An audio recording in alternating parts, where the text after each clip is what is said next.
You have to understand its history. This should only take a minute.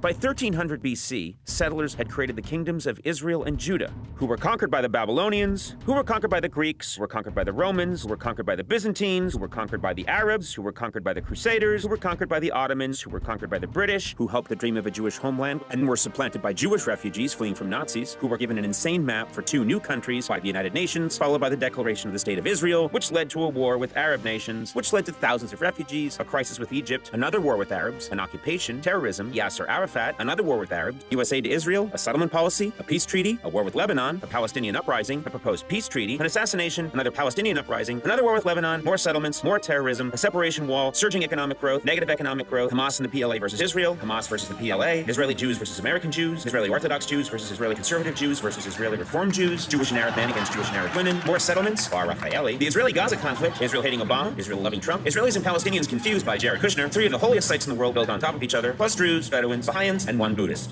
All setting the table for a visit by me, Conan O'Brien.